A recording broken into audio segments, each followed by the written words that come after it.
रवींद्र चव्हाणांच्या उपस्थितीमध्ये हा प्रवेश केलाय।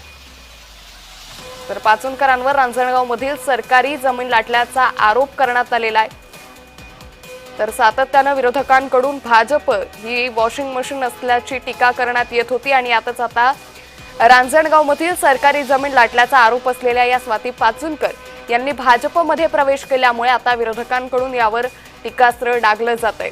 तर स्वाती पाचुनकर यांनी भाजपमध्ये प्रवेश केलेला आहे।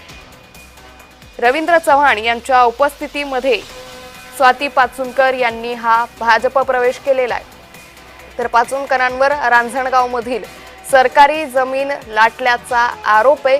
तर स्वाती पाचुनकर या माजी जिल्हा परिषद सदस्य आणि आता आगामी स्थानिक स्वराज्य संस्थांच्या निवडणुकांच्या पार्श्वभूमीवर स्वाती पाचुनकर यांनी भाजपमध्ये हा पक्ष प्रवेश केलेला आहे। त्यामुळे एकंदरीतच आता त्यांच्या या प्रवेशावरती अनेक प्रश्नचिन्ह उपस्थित केले जात आहेत।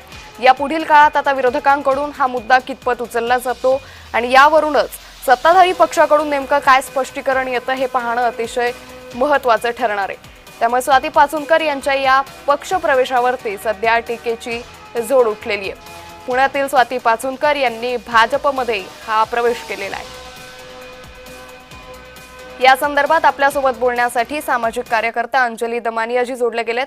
अंजलीजी, आपण पाहतोय की आता स्वाती पाचुनकर ज्यांच्यावरती रांजणगाव मधील जमिनी लाटल्याचा आरोप आहे, आता त्यांनी भाजपमध्ये प्रवेश केलेला आहे, काय प्रतिक्रिया द्याल? मला तर खूप हसावंसं वाटतंय, कारण आता भाजप हा पक्षच मुळात अशाच लोकांसाठी बनलाय की काय अशी शंका वाटायला लागली मला, की पाचुनकर ज्यांच्यावर फ्रॉड आहे किंवा इतर कोणी ज्यांच्यावर असे अनेक क्रिमिनल आरोप आहेत, अशाच लोकांना भाजप का घेतय असा प्रश्न पडलाय मला। आणि आपण ते आता ते वॉशिंग मशीन वगैरे वगैरे म्हणून थकलो, कंटाळलो, पण यांचं काही थांबतच नाही। म्हणजे जिथे जो जास्त करप्ट असेल, जो जास्त चुकीची कामं करत असेल, जो दहशत करत असेल, अशा सगळ्या लोकांना एकत्रपणे छानपैकी जर कुठल्या पक्षात प्रवेश हवा असेल तर तो एकमेव भाजपचा आहे असं दिसतंय मला। आणि अशा लोकांची खरं गरज का लागावी, म्हणजे इट इज शेमफुल की आज भाजप हे करतंय, हे अतिशय लाजिरवाणी गोष्ट आहे।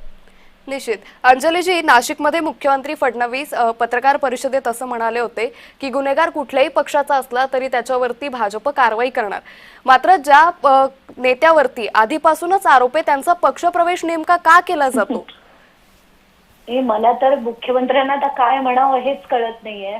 त्यांच्या पक्षात आता पूर्वीच्या भाजपपैकी आहे कोण? आताच्या घटकेला कोण आहे?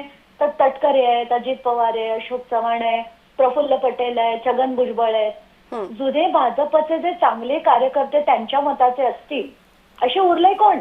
आता दरेकर आहे, प्रसाद लाड आहे, सगळे रथी महारथी भ्रष्ट हे सगळे भाजपमध्ये आहेत। त्यामुळे मला असं वाटतं की मुख्यमंत्र्यांनी तरी अशी भाषा वापरू नये आणि असं काही बोलू नये, कारण ते लोक हसतील त्यांना असं म्हटलं तर। निश्चित। अंजलीजी, खूप धन्यवाद आपण जय महाराष्ट्रला दिलेल्या